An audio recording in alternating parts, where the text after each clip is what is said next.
Hi guys, welcome back to my channel. You're in for a special treat. I am here with Ampersand Artful. She is the owner CEO of hashtag Adored. If you guys do not know, she's a makeup extraordinaire. She was in the March 2020 powder pack.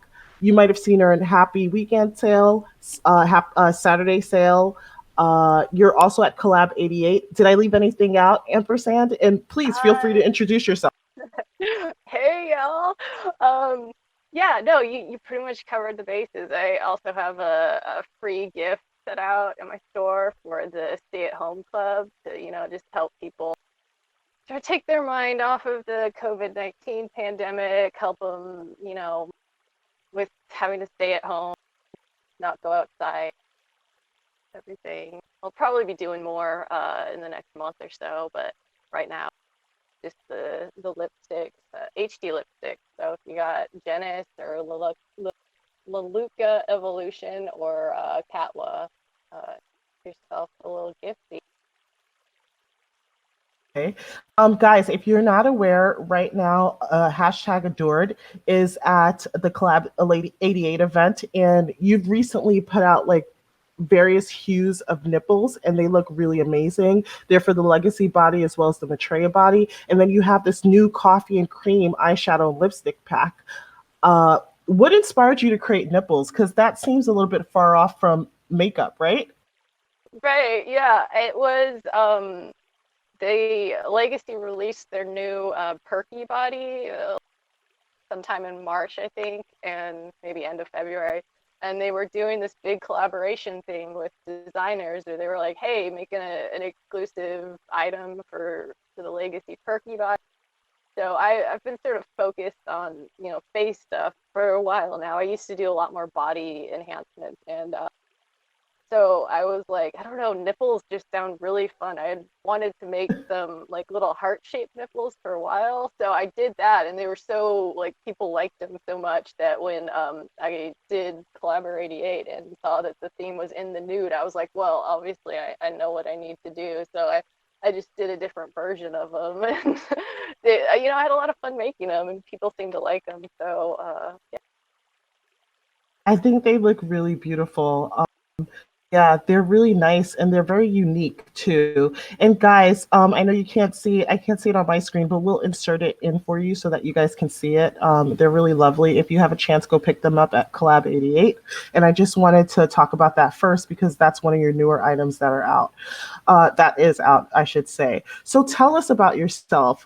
How did you come up with the name Ampersand Artful, first of all? Okay. I have a history of usually when I have to like pick usernames or just name things in general, if it's going to be sticking around for a while, like all my computers and usually my usernames are after like comic book characters. Mm. So Ampersand was actually the name of this capuchin monkey from Y the Last Man, which is it's a pretty cool comic book if you're into that kind of stuff. But premise is everything with a Y chromosome drops dead simultaneously across the world, and besides this guy and his capuchin monkey, Ampersand. So that's actually the origin of Ampersand. Also, I So just really like ampersands.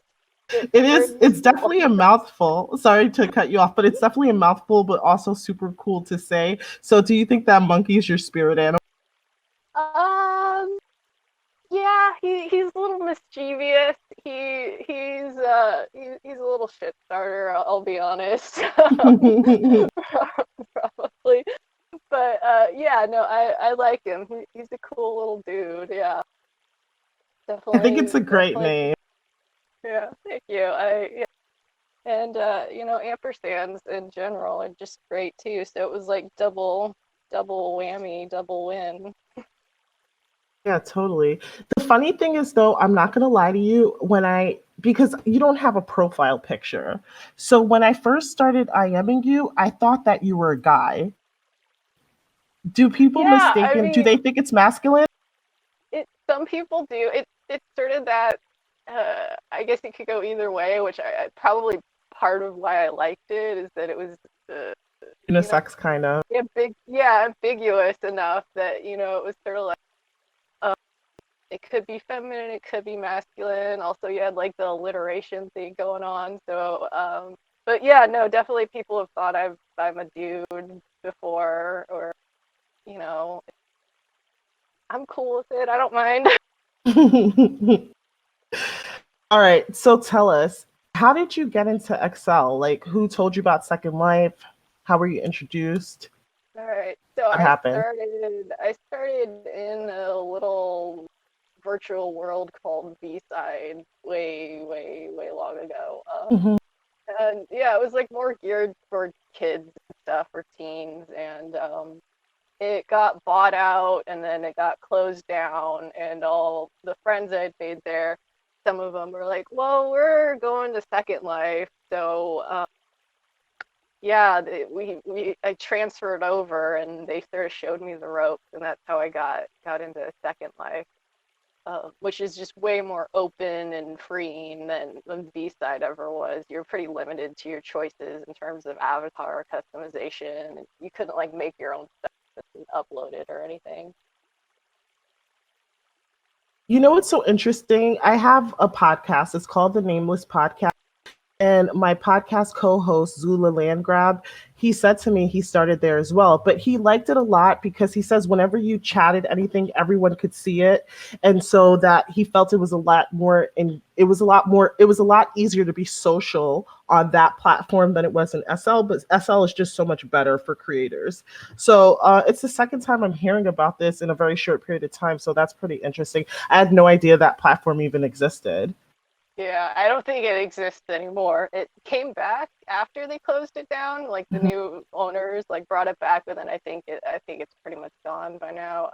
Yeah. Yeah, there was none of that like people grouping around silently instant messaging each other. It was, you could do some private messaging, but it was kind of limited. It was like all in the same box that the local chat was in. So it wasn't really you couldn't really have like conversations that way easily. But yeah, no, it was really fun. I think what I liked about it, it was really bright and it had like cute little avatars and stuff. But yeah, definitely Second Life is better in terms of just being able to do whatever you want. Okay. Ampersand, how long have you been in SL? So I made that transition to Second Life 2009. So we're going on like 11 years here this summer.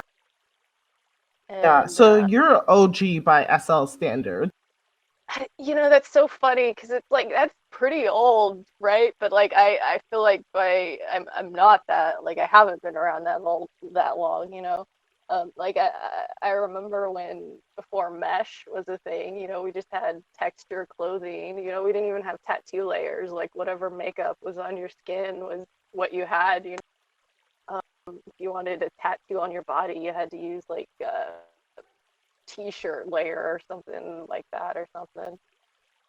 But yeah, I guess it has been a minute, huh? It's a decade, over a decade. That's a Yeah, really long time. So yeah. you originally came here with friends and you just wanted to, come to another or utilize another platform where you can socialize and interact with the people that you knew. So at what point did you go from being, a casual SL user, gamer, platform visitor, for those who keep saying SL is not a game, it's a platform, to becoming a business owner, creator? Okay, so yeah, so I'd say within like my first 6 or 8 months, I was creating things for fun, just for myself and my friends. Probably within another 6 months, I figured maybe people would like my stuff enough to buy it. And so I had a store with, probably within like a year of getting in the Second Life. But it wasn't until it's like my computer started like dying at the end of 2011. So I wasn't back for like another year almost. And by that time, I came back. I was like, I don't want to do nothing. I just want to have fun.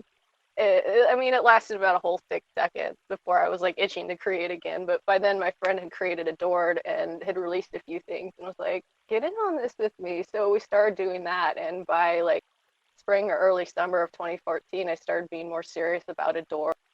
It's a business endeavor, not just like a for funsies side hustle. And so I started on that path of implementing changes to improve my work and how to market and brand Adore.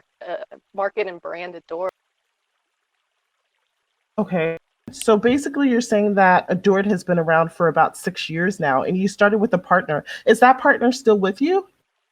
No, she within probably around the time that I actually started taking it more seriously, she was sort of like, I'm not as interested in this, and she she stopped, like she slowly stopped making things and doesn't, she's not really active in Second Life anymore, unfortunately, and yeah, it's just been me for a while now.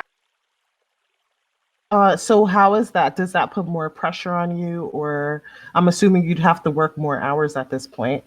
Um, no, actually, we always had a sort of like we didn't really work together exactly. It was sort of like we each released our own things under our own avatars. Whatever anyone made was what they made, and so it was sort of the same, honestly. Just kind of keep doing what I've been doing. I miss having her input sometimes, and sort of, she was she was so good. She helped me improve my own work a lot too. So I miss having her around. But there's some pluses and cons to working with people. I generally think it's better to have that collaborative spirit. It's just people can sort of fit the the holes that you have in your skill sets and your abilities. So Yeah, yeah, people who complement your strengths and enhance your weaknesses, I guess. exactly, yeah. Yeah, for sure. So, speaking of collaboration, in your experience, would you say for a new SL user who's been around casually and playing the game and says, you know what, I want to elevate my gameplay, or I want to try my hand in starting a business and creating, because I think I'm a creative person and I've learned enough about the platform to go ahead and do that. Would you advise them to find a partner or just go at it independently? I think it really depends on just the person. I kind of like to be in charge and call the shots. While I do play well with others, there is something that's nice to be like you're just responsible for yourself, everything.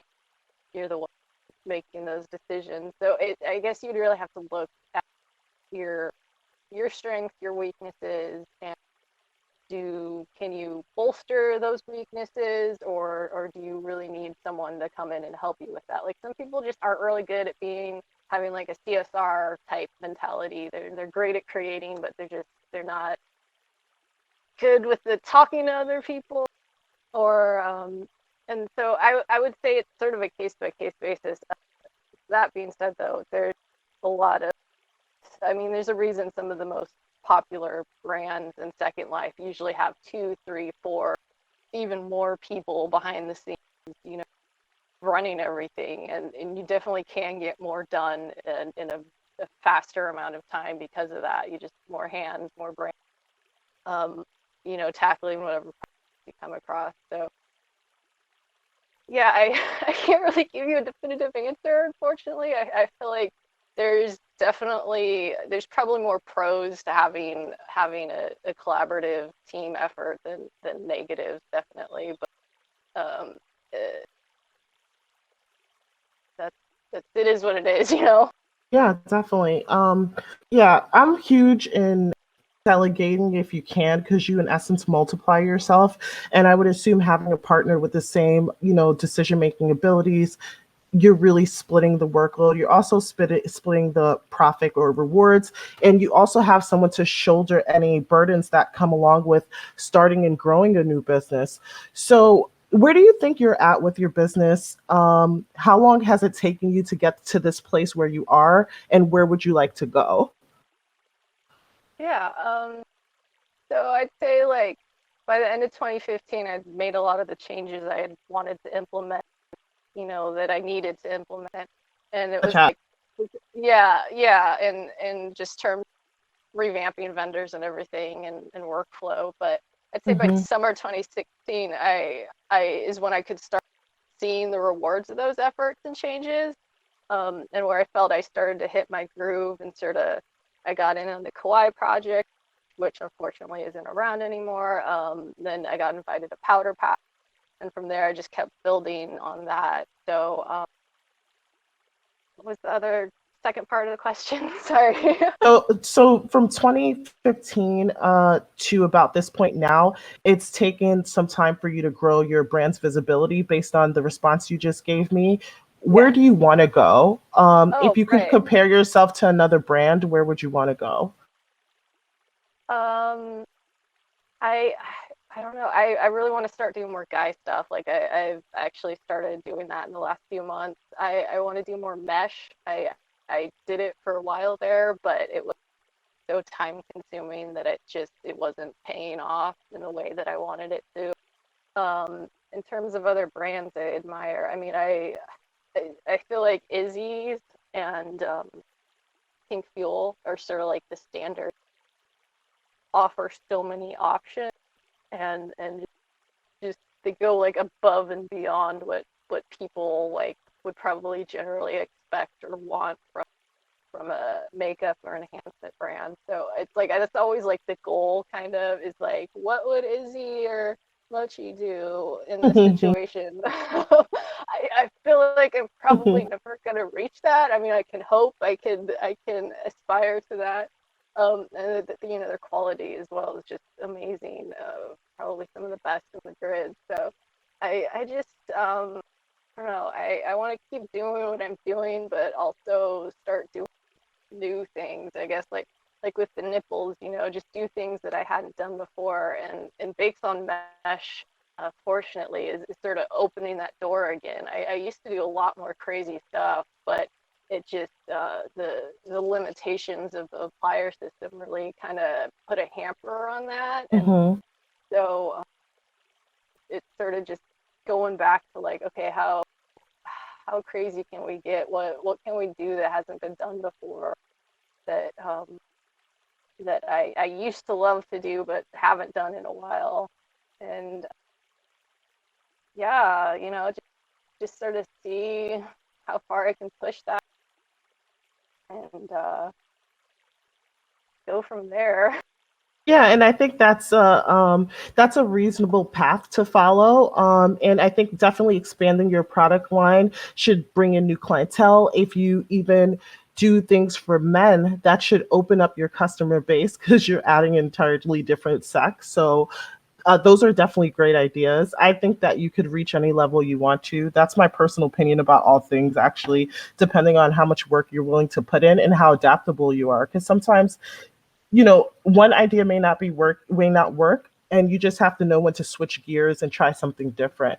So this is for Exactly. my, I'm sorry, go ahead. Respond to that. Oh I'm no, sorry. I would totally in agreement with you. It's like it's exactly is that it comes down to time and determination and just that patience and sort of realizing when you need to shift gears or what's working, what you need to let loose. Yeah, for sure. I do have this question, and it's more for my SL wannabe entrepreneurs because this is a mentorship series, right? And you've been working at this for about 6 years, right? So 6 years at this point. So someone who's just starting and they are making a decision, maybe they want to go at a business idea with a friend or they want to go at it independently. Does a person need money to start a business? Is it just as easy as learning Blender or Maya, or in your case with makeup? What would they have to learn in order to start? Okay, so you do need money because you need to be able to upload your creation. Mm, I started like way before Adored when I was still kind of just goofing around and had my first store that wasn't really serious. I started with shapes because they're free to make. You can sell them on the marketplace, zero upload fees. And from there, I started earning money. I feel like it was a lot easier to earn money like 10 years ago in Second Life. You could do like contests from clubs or different things. But I've definitely bought Linden, but most of what I have, like what got me started, I just earned through doing stuff in Second Life. And from there, I was able to expand to things that required up, like texture clothing or makeup or whatever. Um, so yeah, you definitely need money, but I feel like the thing you absolutely cannot do without if you want to start a business in Second Life um, is you need like a, a working knowledge of what I how I want to phrase it is of like art, design, Blender, Photoshop, or whatever, and or willingness to learn Hmm. those things, right? So like, because I feel like a lot of people get it in their head that it's a video game, this will be easy, and they don't realize that it's a job, it's a business, just like anything else. So a lot of that stuff you can learn as you go, the business and marketing end of stuff. But it does take time, trial and error, real work and dedication. Um, and you also have to be able to apply that knowledge, just like knowing it and not like knowing what to do with it. That's like just as bad as not knowing anything, right? So, Yeah. and you have to stay humble enough to like continue learning and has been evolving as you go. So, um, I feel like I've talked too much at this No, point, so no, I'll I let think you. that was a great answer. Yeah, I have more to say. I always have more to say, but I'm trying to like be mindful of not being a blabbermouth. No, But no, it's the thing is, okay. If you think it's important and that it would help someone, I think you definitely should tell us. What else would you add oh, to that? okay, well, that doesn't have to come from formal education. Is that while plenty of Second Life creators have some kind of work or education background in design or video, plenty more are just they're self-taught, and YouTube is amazing for that. I have a background in fine art, but I was just beginning to learn Photoshop when I started Second Life. So it's actually how I started creating for Second Life. It was just good Photoshop practice to screw around and make stuff for myself and my friends.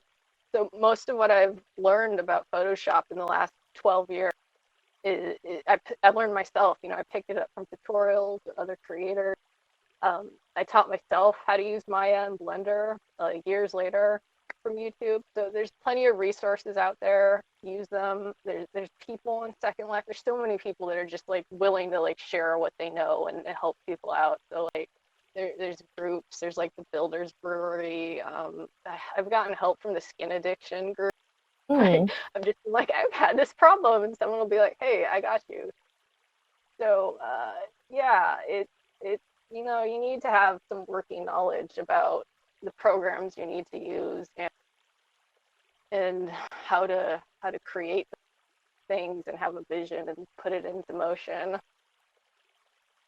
So, can you tell us, in just layman's terms, if I want to be a makeup creator, how would I go about that? What program am I using? Am I just using Photoshop? Uh, do I need to know scripting to understand how to make my makeup HUD work if I'm still using HUDs for Genus or Cat's or something like that, or even baked on mesh? How does that work? Yeah. Yeah, you'll need GIMP or Photoshop. Photoshop is obviously the standard, but some people don't want to commit to like that $20 a month subscription. Um, but well, okay, I'm advocating piracy here. Adobe kind of sucks. and, and if you're cool with that, like don't worry about them, okay? Like go and crack yourself some Photoshop, okay? But so bad. But so yeah, you're gonna need that at the very least. I think it's also very helpful if you're going with the Adobe route if you have Illustrator. Certain times if you're doing like especially like line art for like tattoos or whatever, if you import it to Illustrator after you draw it in Photoshop, you can do, I'm forgetting the process. There's like a button you click basically, and it turns it into a vector art, and you can sort of, it tightens the lines up and everything. So Illustrator is good to have too, or if you're doing your own logo as well, Illustrator is really great for that. Mhm. As for 3D meshing, oh no, we're not talking about mesh yet. But yeah, so that's what you would need, at least either GIMP or Photoshop for makeup. As for the learning curve for Wait, can I ask you 1 second? Let's just pause. So, yeah. okay, if you know Photoshop and Illustrator and you have a developer's kit, can you create various shades and hues, like for your coffee and cream collection, your eyeshadows and lipsticks? Would that be enough to create a lipstick for Genus or say Katwa or Omega? Yeah, Photoshop absolutely. and Photoshop. Illustrator. Yeah, you wouldn't even like, I'd say you will. Illustrator is nice to have, but you don't absolutely have to use it. I've only ever used it for like tattoos or whatever, just to tighten up lines or whatever. So yeah, you really only need Photoshop, and yeah, that would get you. Everything I make is in Photoshop. Okay. And if you're, and you could do it with like GIMP is. I have never used it, but I hear it's got most of the like stuff you need. It's just Photoshop has like some nice extra features.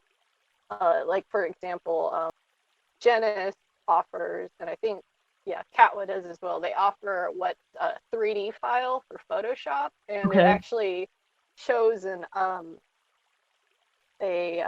like a 3D version of the head that you can render in Photoshop. And so some people prefer working that way. You can actually like draw on a 3D object to do your makeup or whatever.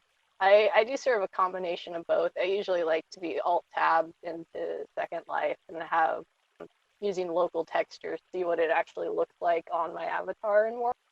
Okay. But yeah. So yeah, it just depends on the dev kit of the body and mesh head you're working on. What kind of, how many options they give you to create, but at the very least you just need the UV map, Hmm. Photoshop, and I would strongly recommend a graphic tablet of some kind as well, so you just get better control and better results that way. But I certainly was using a mouse for quite a while, so lots of people do that. It just takes a little longer. Yeah, that's really good information. So if you have your developer's kit, you have your UV map, so you can kind of sketch out what you want to do on the 3D model as well.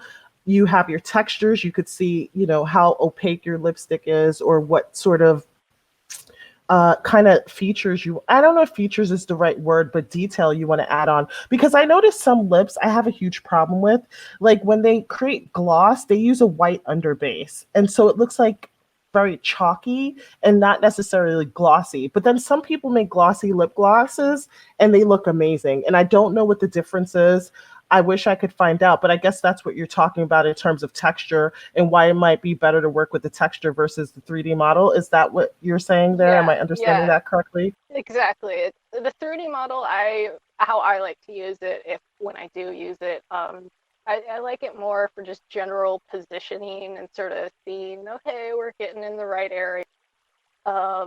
And that then you can actually see how it looks on your avatar, because that sometimes is a problem, is that there's and I don't know what causes this. My friend had a problem when she was doing a skin for the VTech Matria add-on, is that there was like weird little squigglies when she uploaded it in World that weren't there in the 3D file. So it was just like some UV warping in the mesh or something. So I would say like the 3D files are great, but don't wholly rely on them, because they're not the most accurate representation of what's going to be like the final product in World. Yeah, your makeup has a very distinct look. You use really bold, bright, saturated colors. The coffee and cream is something different from what you normally provide to us. Where do you get your inspiration? And guys, if you don't know, I'm wearing Adored makeup as well. It comes from the March 2020 powder pack. I know my face is uh turning from left to right. But once I turn around, maybe you guys could just like zoom in and see my makeup. It's absolutely gorgeous. It matches my top perfectly. So where do you come up with these fun makeup ideas? So I mean, I find inspo from all over internet in real life. I think most Second Life creators do. We're just sort of imitating real life, Hmm. as an art form, really. But so I follow a lot of Instagram accounts for direct inspiration and trends, makeup brands and makeup artists. Some of my favorites are like Sugar Pill Cosmetics, Fenty, MAC, Urban Decay. Just anyone who isn't like afraid to be bold and have fun with their colors and design. I think it almost goes without saying, but is the ultimate cutesy rainbow queen that she is, Lisa Frank is also a huge influence. Oh yes, Lisa Frank. And she's yes, with that apartment in California, right? That looks like it's all Yeah. colorful and everything like that. I forget where she lives. Yes. I will put a link in the description. So if you guys don't know who Lisa Frank is, like her decorating her apartment and everything like that, she is just like Betsy Johnson's younger, hipper sister. Would you call her that? Yeah. Yeah. Like I'd say like Betsy Johnson's like kawaii younger sister. Like Betsy Johnson's like sort of edgy, kind of punk rock a little bit, whereas like Lisa Frank's like cute and kittens and rainbows and stuff, but definitely in the same neighborhood. Yeah. I Yeah. love That's some. both of them actually. I love Betsy Johnson that you brought her up to. I'm like, oh Me yeah, too. Betsy Me too. Johnson. Yeah. That's some great inspiration for sure. So, how long does it take you to come up with a concept or see something that you love on Pinterest or, maybe runway makeup looks and say, you know what, I'm going to create that in SL? Yeah. So I just really need that picture to work with. It it's like I'm sort of ready to go at that point. I might pull some more photos. Sometimes I won't. I'll be inspired by something, but I don't want to necessarily recreate it exactly. So like I might have like similar looks that I'm kind of pulling my favorite aspects of each to combine. Sometimes I draw stuff and I'm like, okay, let's go. So like once that is ready, if it's something more complicated, I might need to pull more pictures or sort of like figure out best plan approach. If this is more for appliers, when I'd have to say, okay, I want to offer all these options, but I have to think about how layers overlap and everything. So like, I mean, thank God for Baked on Mesh because of that, because it's taken a lot of the complication and headache out of creating this complex layered look. I can just do everything on its own layer and like be ready to go, and like everyone can mix and match to their heart's desire. So I yeah, love, it's pretty much like, yeah, you just go, like when the inspiration strikes, you usually just want to go for it because you might not be motivated later, and that's sort of, you want to grab that when it hits. yeah, I totally can relate to that. My videos, whether it's 5 minutes or an hour, it's just as inspiration strikes. But I do believe that motivation is kind of a myth. It's just like you have to keep a schedule, have a schedule, be disciplined, and stick to it. So you have to do a Yeah. little something every day. How do you eat an elephant? One bite at a time. Like you have to work at it or chip away at something every day in order to finish a huge project. I know that people, this was a concept that one of my college professors told me because I love to read, and he said to me, "Oh, and he's an avid reader as well." So we were discussing a book that we are reading, but he says, "I'm reading 5 books right now," and I remember my mind was like blown because I'm like, "What? He's reading 5 books?" But I tried it and I realized it's actually possible that you could read a couple books. But my process is I like to do one thing, finish it, unless it's a huge project that I could kind of schedule and chunk away, and then move on to the next thing. What's your process in creation? It's sort of the similar actually. Yeah, it's like you definitely like, I mean, one, I agree with you where like the motivation, like it's great when you have it and you should absolutely strike when the iron's hot, in that case, but it's a lot of days you're not going to be motivated and you got to still show up and do what you need to do. Um, but yeah, I usually like to do that similar where it's like I'll have an item or set of items that maybe are matching or for an event, and I like to just bust those out as I can, and then it's sort of on to the next thing, and it's always forward, never backwards kind of Mhm. mentality, and then it. But there are those things like I'm trying to like mesh out a building edition for my store right now, and it's taking forever. So you gotta like schedule those times for things that just need to be done, but don't necessarily have like a hard deadline. And that's something probably I struggle with. I know other people who are new to this would probably as well. So later is like going to be like a year later if you don't like buckle down and Actually like do it. schedule time to do it incrementally. Yeah, Yeah. for sure.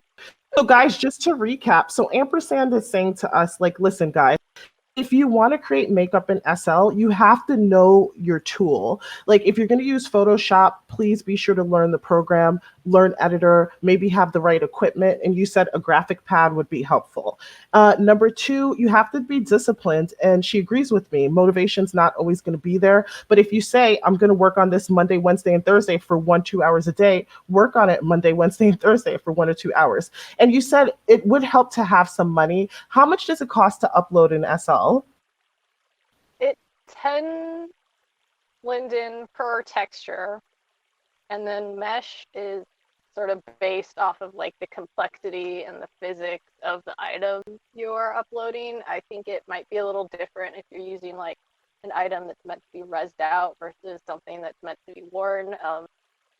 There's like a whole algorithm for it, so it can get really expensive with mesh, just between just uploading it and then the textures needed to apply to it. So that's something to keep in mind if you're wanting to like dabble into that. Is I would say I probably started. I started my very first store with probably less than 1,000 Linden though, and that by that time I was starting to upload stuff and have like a little physical store or whatever. So you could do it like on like just go in and buy your Lindens, like $10 of Lindens and see where that gets you. Yeah. And you guys shop way more than you spend more than 1,000 Linden shopping. And I know it and I see you guys all the time. You're always like, hey Mousy, how you doing at shopping events when I'm covering it? So you can invest in yourself. Exactly. And I would Invest say in yourself. a really, really viable route is do the marketplace thing first, Um, it they take 10% off of each sell, and if you're not making any sales, you're not losing any money. So, and most events I'd say allow marketplace only stores. So it it I would honestly suggest that before you start like investing into having like a physical location in the world and paying rent or renting a sim or whatever. Okay, that's a great tip because I was literally going to ask, like, what if I don't have money to open a store? So you're saying just having a marketplace store is enough and visibility. So because you're in so many events, I'm assuming you're a big proponent or supporter and say, listen, join as many events as you can, or would you say one or two to start? What's your advice there? It's it's sort of a I used to like try and hit them really hard, but I feel like I'm starting to gravitate more towards I'd like to really focus on handful of releases a month and really get them like really good, really nice, like maybe doing stuff that it takes a little longer, like those nipples or just and and focusing on that, and then not trying to just like be in a new event every week or something. I think my record was like 12 events in 1 month, and Oh my I goodness. I know it was at around 9 I was like, I am never doing this again. No, we're not doing that. So you gotta pace yourself there. I think it can be really good, but you also got to worry about the quality slipping because you're just like deadline, deadline, deadline, and that so I feel like we're like a balance, and that when you're starting out, it can definitely help though if you can get into like some high profile events. But on a lot of that is just kind of like who you know. Unfortunately, it's networking. So if you're not good at that, like, did I lose you? Really? I thought all you had to do was like fill out the application and then they review your product for quality and then you're just in. No, I No? mean, no, there's definitely that, but that they might consider someone they know and have networked with over your application is all I'm saying. So like Oh, got definitely a it. lot of the events I've gotten into just because I've applied to them. Like I don't know anybody associated with them that certainly, but there's also been some bigger events that I got into is that, I was like, hey, anybody know about some events coming up? And someone was like, oh, hey, I'm doing this event. Got Shoot me it. your Yeah. application or whatever. So yeah, you got to sort of, you'll have to kind of, I mean, it's just like anything. You just kind of break in there and get your name out there, and definitely it helps, but you can, I've seen, I feel like the thing about, okay, like 10 years ago when I started, it was starting to shift the from shopping in main stores to shopping at events. So if you like talk to like really old brands, they're going to be like, oh yeah, I started, just doing stuff. There weren't events really. So unfortunately that it's sort of shifted towards that, is where people expect to be in events and do most of their shopping in events, even if they prefer shopping at main stores. It's just sort of like all the good stuff at the event. So um, yeah, I'm kind of rambling at this point now, but yeah, No. like yeah, just see what's out there, do some applications. Persistence, I will say, is really important with that. Because like maybe they like take a pass on you the first time around, but eventually they might, be like, hey, let's do it. So don't get discouraged if you're not like getting all those applications accepted right away. Yeah. And Yeah. she's absolutely right because for every interview I get no responses for maybe 5 note cards or 10 note cards that I send out. And in case you didn't know, guys, yes, that's absolutely true. So you just have to be persistent, put yourself out there, and just be willing to believe in yourself. Just believe in yourself, guys. There are so many doors you knock, someone's got to open. That's all I have to say about that. But you kind of have led me to a great segue point, which is someone may come to you and say, Ampersand, I have this new makeup company. I'm on Marketplace. I learned Adobe Photoshop. I have Illustrator. I have the graphic pad. I did everything you told me to do, but no one's shopping at my Marketplace. What do I do? That's when I would say you need to look at, okay, are you applying to events? Because I feel like it's sort of like that double-edged sword where it's like that's the best way I feel to get publicity, but it's also a lot of event managers kind of want you to be established already at that point before they're going to be like, Mhm. okay, we'll have you in our event. So it's sort of like, and at that point you probably need to say, okay, do I need to get some bloggers? Do I need to, do you have your social media? Like social media is so important. You need to have your Flickr, you need to have your Facebook, you need to have, I really like Instagram. A lot of people are like, don't, but I find it's actually pretty good for Second Life, depending on what you're doing. Um, yeah, you need to like make sure every time you release something new, you're posting up. The sort of the trend now, and that I've found is actually very effective, is do giveaways on your Facebook. There's apps you can download or like little plugins that you can get to like manage your, like you can be like, oh, like and comment on this post to be entered to win this new release I just made, and then it'll just like automatically like tabulate a what do you call it, a spreadsheet, and then you can just randomly pick. So that there's that for Facebook and Instagram, and then there's like some other, there's stuff out there. You might have to, I can give you the link of the thing I use, but that'll help you a lot and just getting your, because people love free stuff. It, Yeah, they it's do. true. Yeah. So even a chance at free stuff, they'll be doing the promoting for you. But Hmm. yeah, the social media, like make sure you have a blog. make sure it looks nice, so that you can post your all your new releases there, funnel all your group notices, your subscriber notices to your website. So if they want to know more about you, like, hey, it's all there. Like, look at this brand. Look, like I want to buy everything. Where are you from? I'm from Portland, Oregon. Okay, okay. How's everything going? I know that, the virus which we cannot name, but is your family doing well? Is everyone okay and safe during this time?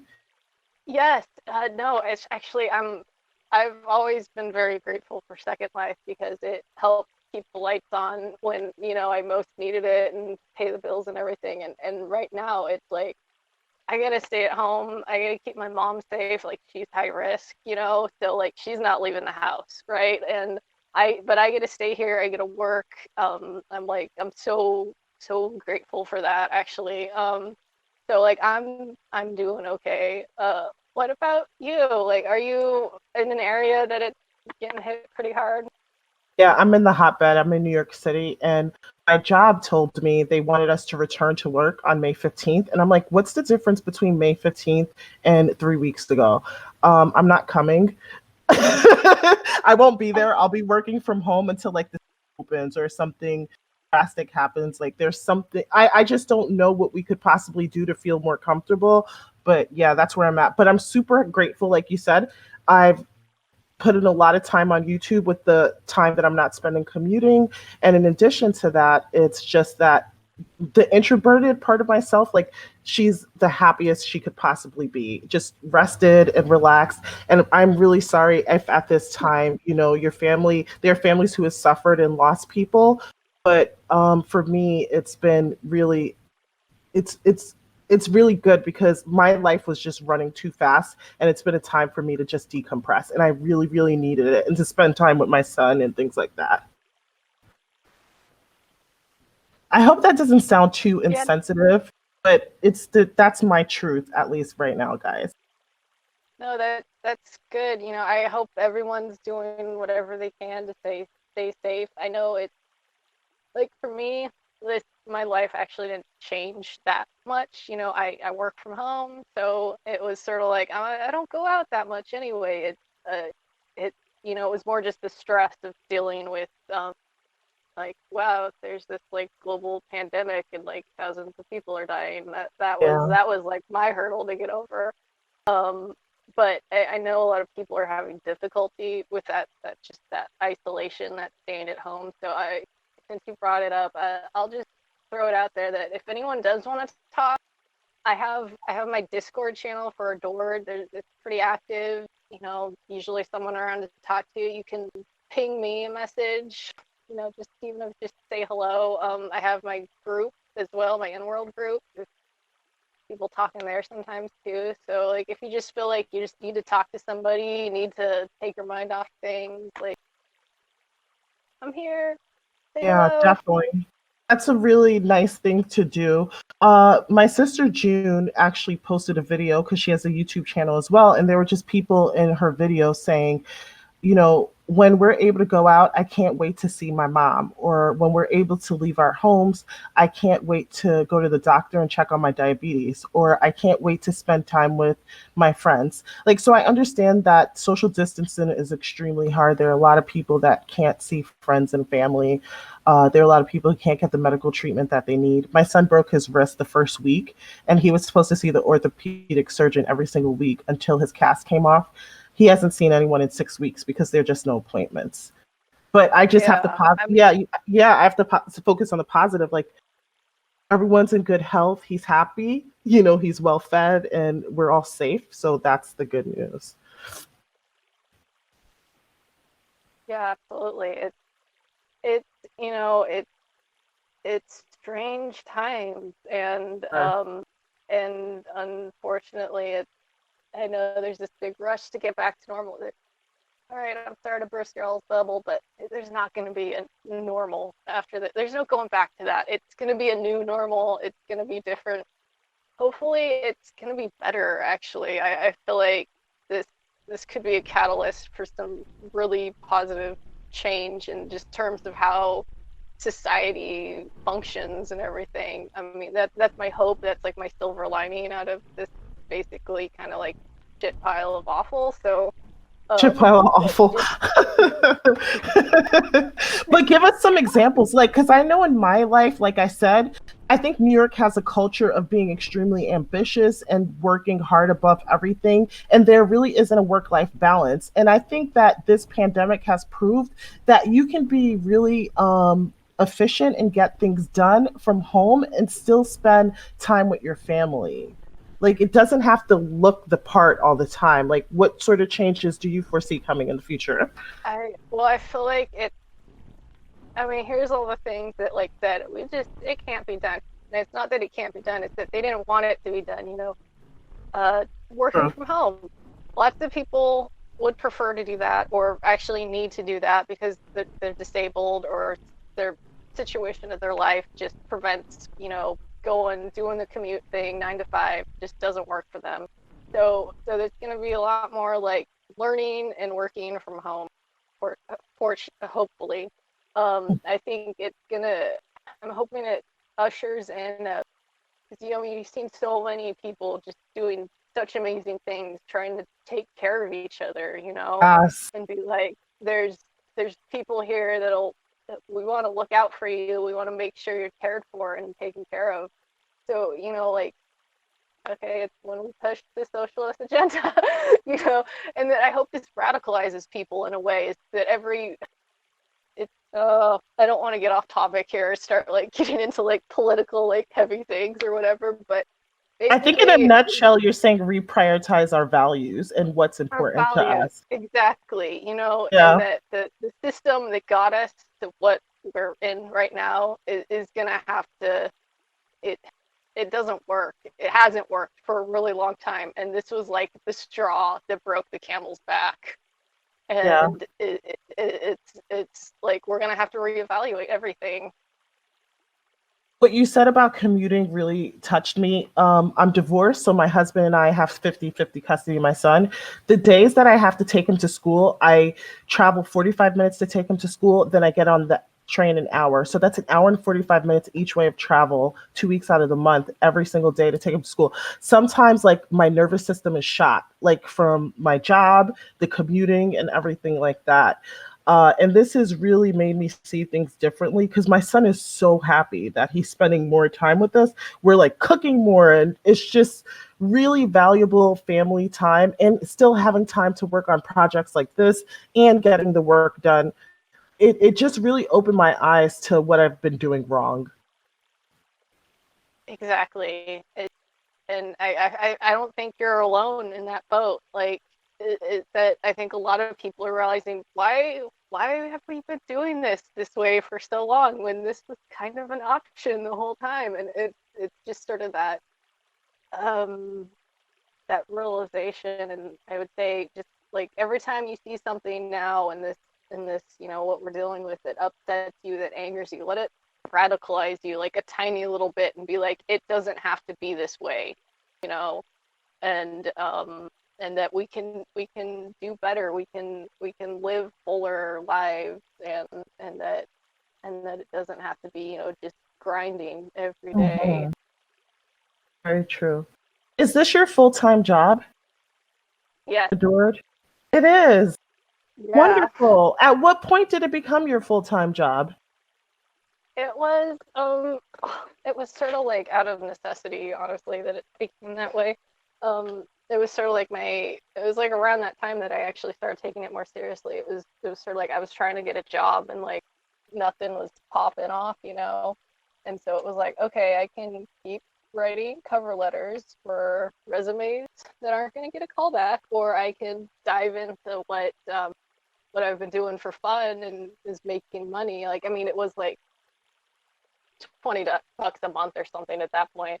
I think like maybe a little more if I was in a big event, but it was like, okay, I'm at least like have something there that's making money versus the zero money I'm making otherwise. So it was just sort of like I was just like, well, I guess time to roll with that and time to dig in, and and try and make something more of it. So it was, yeah, but it was like a process. Unfortunately, I was kind of in a position where, I mean, it was tight for a couple of years where it was sort of like, am I gonna have the money to pay the utilities and everything? But it, it worked out. But yeah. I don't want to get in your pockets, and you could absolutely say if you don't feel like answer or uncomfortable answering this question. Would you feel comfortable giving a range of what can be made in makeup in general? It doesn't have to be your particular salary, but like say on the lower end, as maybe a hobbyist, or can you do this as a hobby and then maybe doing this full time? Yeah, like it. I'd say the margins for makeup are kind of low, just because there's not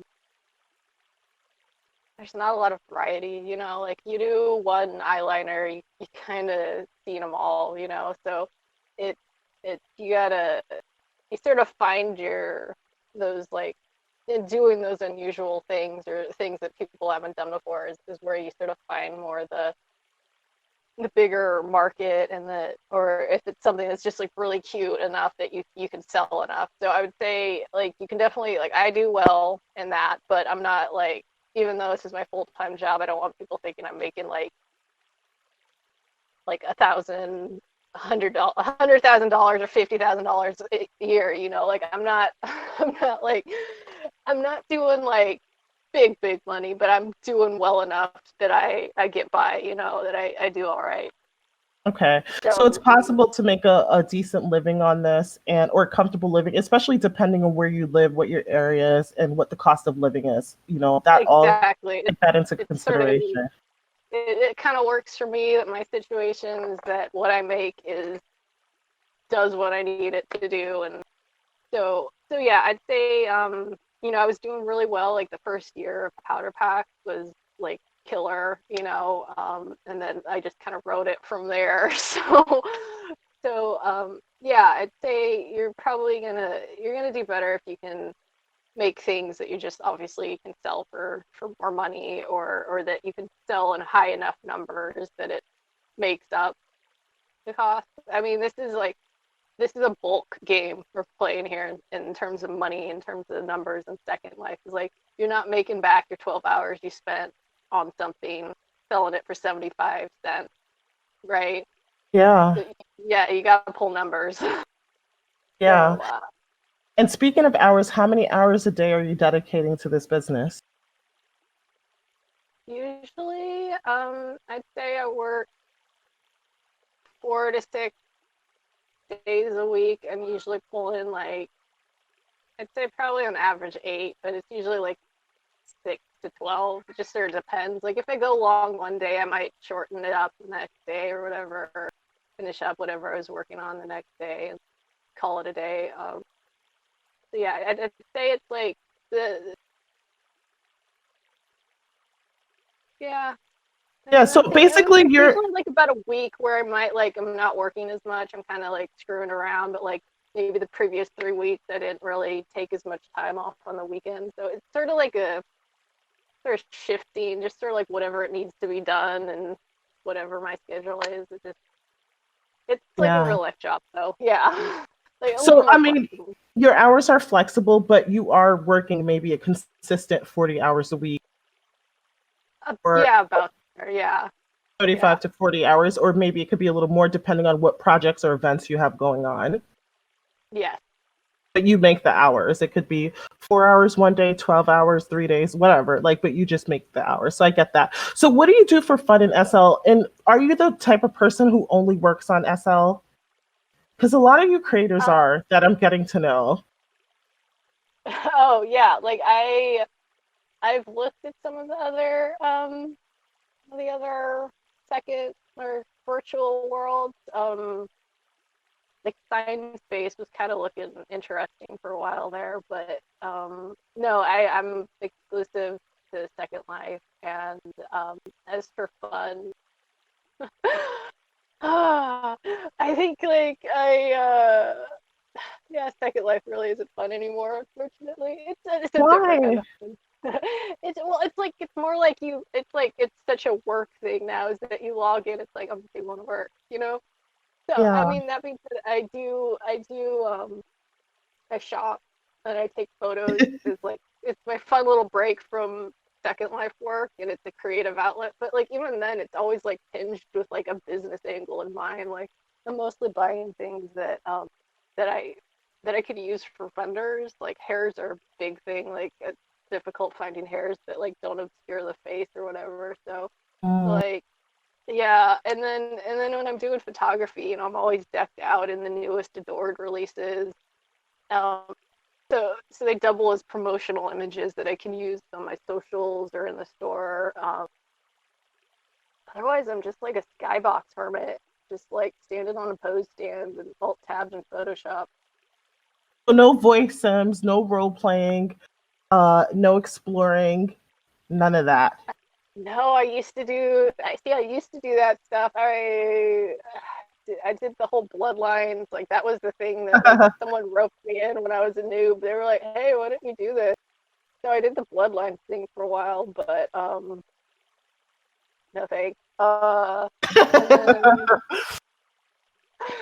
um, yeah, no, I never really was into the role play stuff or anything. I used to love just like going to like seeing like interesting sims, like some of the art installations and that kind of stuff. Or there used to be some really cool stuff. I don't think any of it's around anymore, but I used to do that kind of stuff. Yeah. I also I used to hang out at like the info hubs with my friends and yeah, like meet people and like Mhm. sometimes you're trolling and other times you get trolled, it's just like how it is. Trolling is fun. It's not always a bad thing, guys. Like, I just want to let Right. people know that. Like, sometimes, just making little funny comments, maybe about something someone's wearing, but not necessarily to hurt anyone's feelings, but just as a joke. Like, one day I saw a guy wearing an oxygen mask and another was smoking. I was like, be careful, he has oxygen on. Like, that kind of silly stuff, you know? Exactly. Like you kind of just be I don't want to say obnoxious, but that's kind of Just what it goofy is. and free. Just Just goofy be and kind of goofball. goofy. Yeah, you're not being like you're not doing like the malicious trolling or whatever. You're just sometimes people kind of deserve it. There, I said it. Someone's being real douche nozzle, and you're just like, hey man, like roll. I have one Oh. more question for you. Or maybe I'll two because I've kept you for a really long time, longer than I intended. I thought it was going to be an hour, but we've kind of gone over. Um, you say you stay in a lot, so I get the impression that you're an introvert. Are you introvert or extrovert, and do you think that helps with this career that you have now as a full-time makeup creator in SL? Yeah, I definitely am more introverted. I can fake it if I have to. Like until I'm comfortable with the person, then I'm just like loud and annoying, and you can't shut me up generally. I don't think it really has any. I feel like a lot of people on Second Life are kind of drawn to it because they may be introverted or otherwise not able to like really go out as much. So it's like a social thing, but I don't know if it's really contributed to uh, much in terms of like my what drew me here. Well, no, maybe I don't know. It, I don't really correlate the two, but I definitely think that that some people it does. You know. Um, and was there a second part to that question?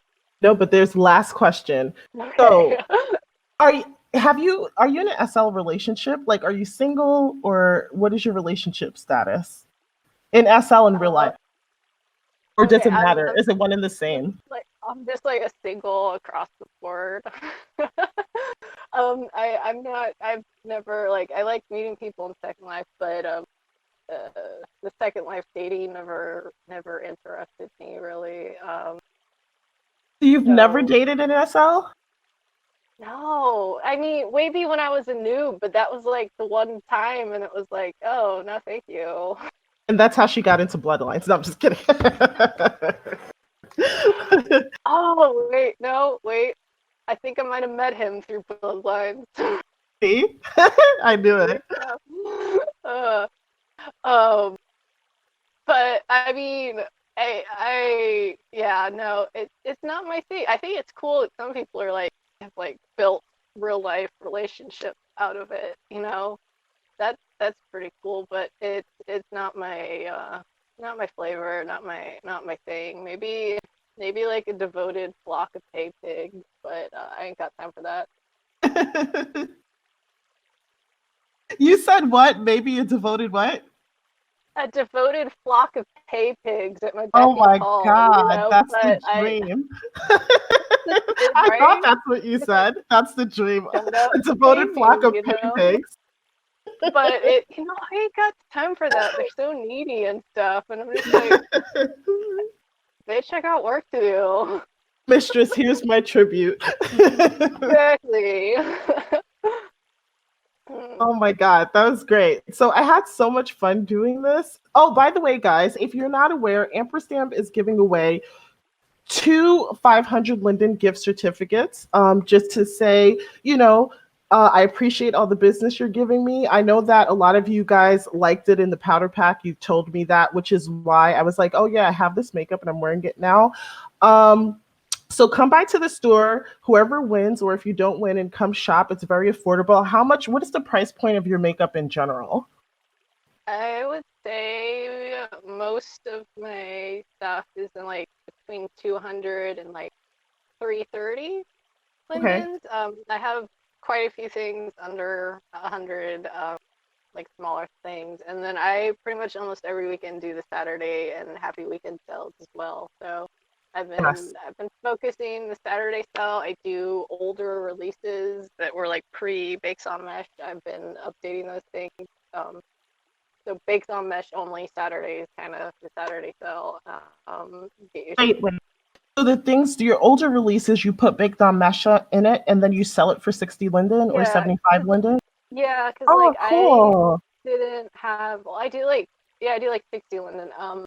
It I just got the vendor system a little over a year ago. So I can't I did baked on mesh updates for like everything released after I switched to the vendor system. It was just like a free like, hey, if you had it already, here it is. Otherwise, it's a bit of a pain to try and like my Second Life records, like their transaction system is not very great. So I have like some holes in my transaction records, and it's just a hassle to like try and like say, hey, if you bought this thing like 5 years ago, here's the baked on mesh layers for it. So it's sort of my way of being like, hey, there's this older item that I still think is pretty great. Here's baked on mesh layers for it. It's only like 50 or 60 Linden, go nuts. Yeah, that's so cool. Yeah, that's a great idea. I've been curious to know like how hard it would be. So I guess it just depends on what tools you have in order to convert your pliers to baked on mesh. So that's actually good to know. So because you work with makeup, and I know I said no more questions, but one more Oh, I question. don't mind. I don't mind, honestly. Like I don't have anywhere to go. Because you work with makeup and you have to be so detail orientated, right? So do you think oriented, because I know people hate when I say orientated.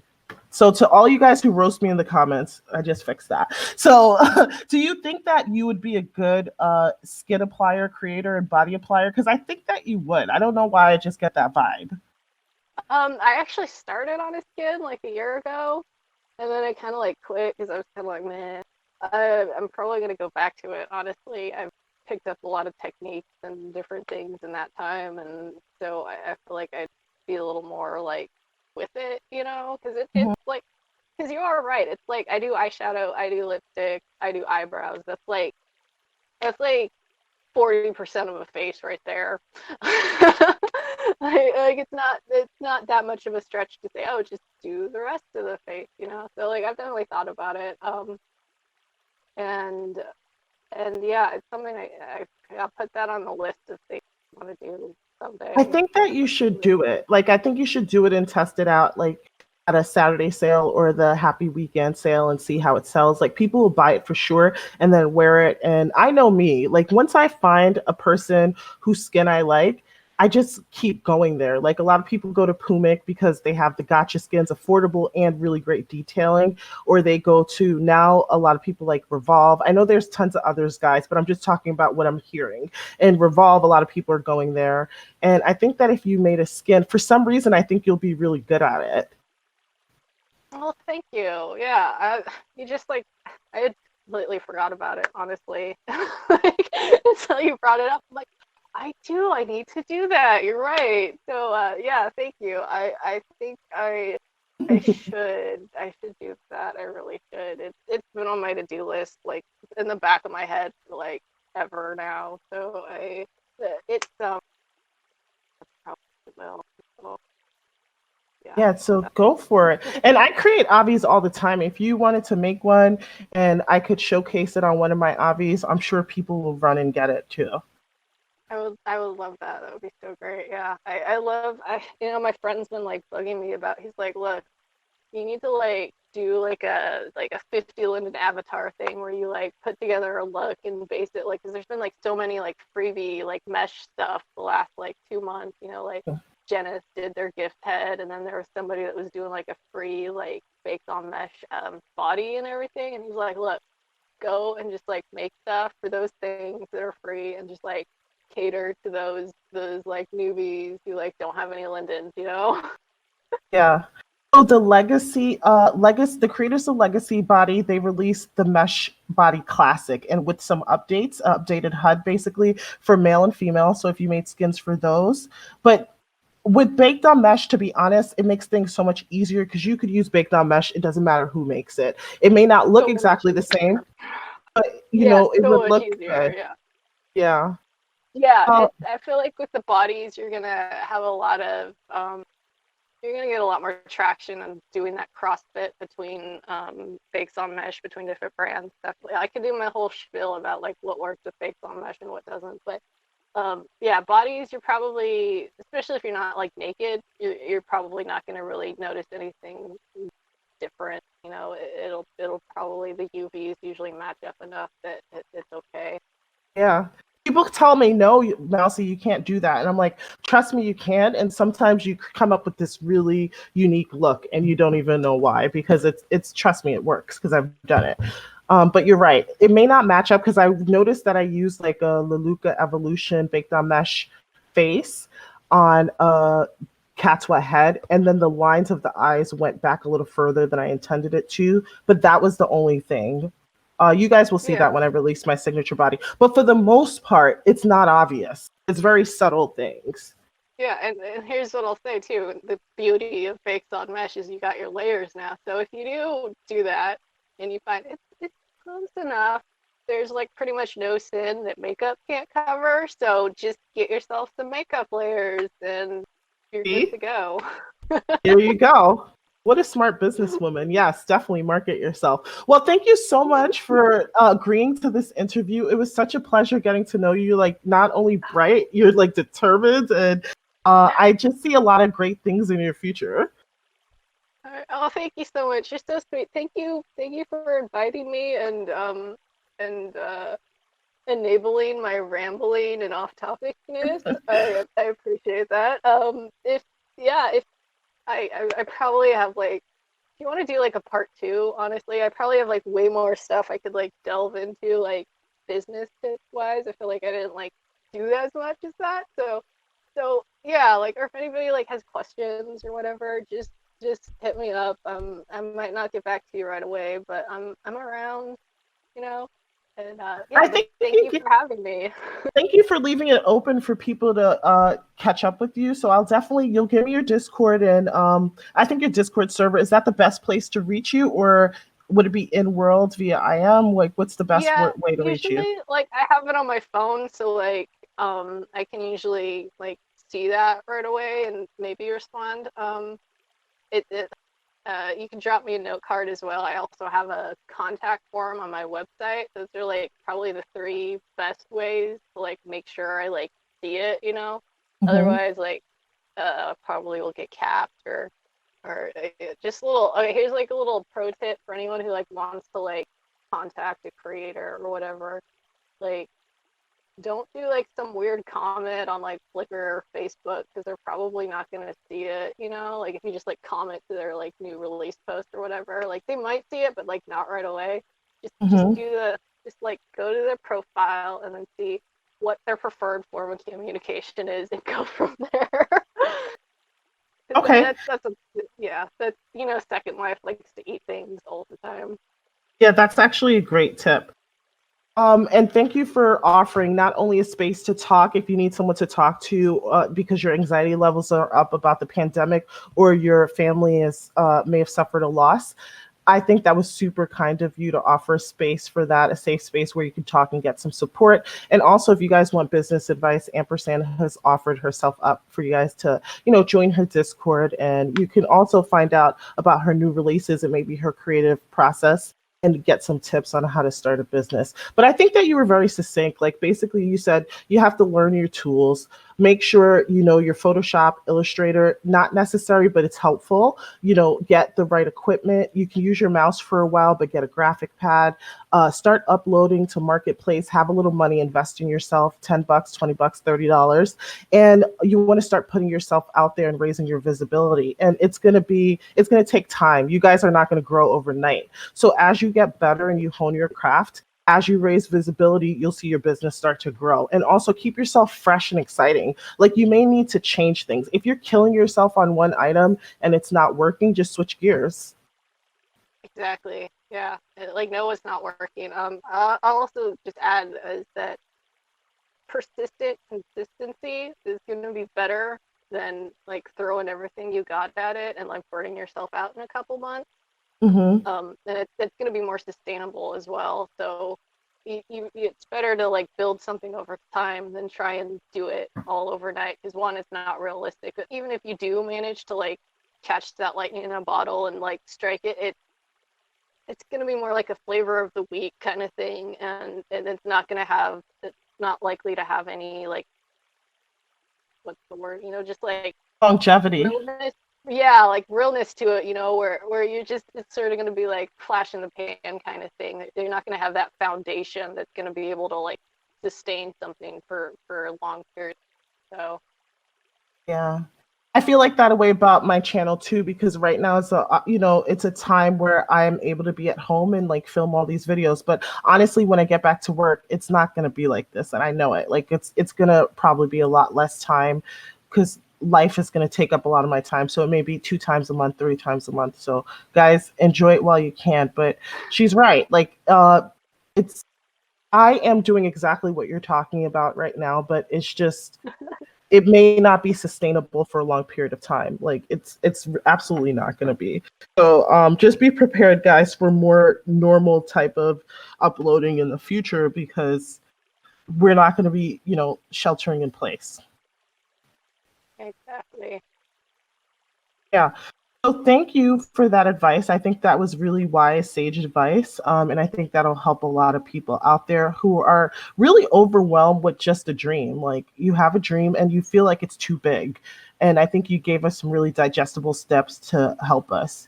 And I think how you know when you're proficient with Photoshop is like when you can actually place your makeup on a 3D model and it looks good. I think, or you upload it and the textures look good, right? Wouldn't you say that? Oh man, if you're like like I feel like most creatives, they're never happy. Honestly, I mean, I feel like probably in 2017, maybe sometime in 2018, is where I felt like my abilities of what I making consistently was a level where I was like, okay, like I'm actually like kind of good at this now. Like I've sort of but like even then there's still room for improvement. And like what I made 2 3 years ago, I made something better last week. So so yeah, it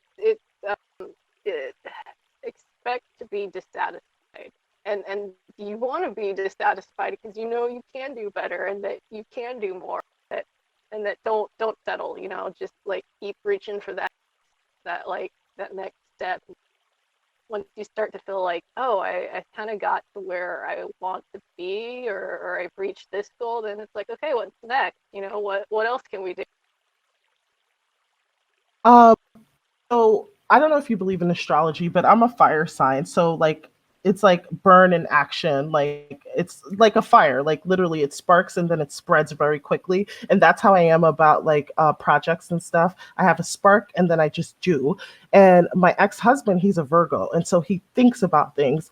But I think that he overthinks things to death to the point where he never starts a project, or it takes him a really long time to start and complete a project because he's such a perfectionist. Where do you fall in between? I vacillate between the two, honestly. I'm a Libra, but my rising and my That's moon balance. my rising and my moon is an Aries. So I'm Fire. like basically two opposites of like this struggle of like vacillating between the two. So yeah, I definitely have that where I get super inspired and I'm like, go, go, go, go, go, go, go. But then it's tempered by the, okay, I gotta plan this today. Yeah. And so like I get that momentum, and even if I do start getting started, I get to a point where if I haven't sort of done it within a certain amount of time, I'm like, this is boring and I don't want to do it anymore. And like that's when like the group thing, the collaborative thing is you really, so you can just like pass it off to someone else who's like good at doing that like marathon, like get it over the finish line. Mhm. So like that's like something I've had to work on and being like, no, bitch, finish it, like it's not gonna happen. No one's gonna come here and finish it for you. You need to do it yourself. So yeah, I'm a multifaceted person with dimensions, and I vacillate between the two. Gosh, we could talk forever. I feel like we've been going at it like past 2 hours. This is probably going to be two parts right now. It definitely is. All Well, right. okay. I'm going to I'll stop let this you go now. though. Yeah. I'm going to stop this now because A, I have to go to work tomorrow, even though I just have to walk to my living room.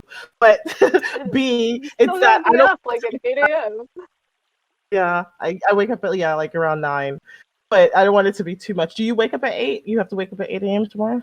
I honestly, I when I'm being good and I keep the normal sleep schedule, yeah, I try and like be up between like 7 and 9 usually, but Ooh, 7.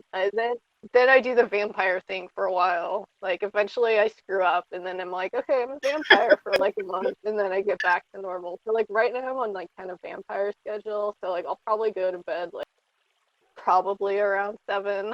What? Wow. You should have Yeah. told me that. I've been up till 2 a.m. every day for like 2 at this point, and I'm just like, why am I doing this? Like I hate myself every time it happens. I was so good. I had like a 4 month of like normal sleep cycle streak, and then it's ruined. But no, like when you messaged me, I was like keeping it kind of normal, and then like this last week and a half, it fell apart, and I'm like, so but thank you so much. Thank you, Junie. It was nice meeting you. I had a lot of fun. I totally, if you want to talk some more or whatever, like I'm around. I think We we can have to do it. listen back. Yeah, thank you. We have to listen back to the raw data. We probably won't have this in here, but say your goodbyes again. I'm sorry because I cut you off. Oh, okay, yeah. Well, thank you everyone for having me. It was a pleasure meeting you. I don't know what to say. Like this was fun. I enjoyed it. I probably have way more I could talk about on the subject. So like I said, go ahead and hit me up if you have any particular questions. And yeah, come to the door. We do guy stuff now. I only have like 2 things right now, but I'm working on more, and we'll get you hooked up. You can join the cult of bomb. This is me and my friend Crimson call it. You met Crimson though, yeah, yeah. We were like joking It's about starting a cult. amazing. The cult of bomb. Cult of bomb, Dom yeah. Mesh. I will join that cult because I love baked on mesh. I haven't upgraded my body. I'm like the shoemaker with no shoes. I make all these obbies with baked on mesh, but I haven't done it to myself just yet. But yes, I will join the cult. I'm drinking the Kool-Aid. Yes, yes. Join us. Join us. All right, guys. Bye. Thank you so much for watching. We have a lot of info here, so we will slice and dice, dissect, and get it to you in the most digestible way possible. Bye, couch chasers. Mwah.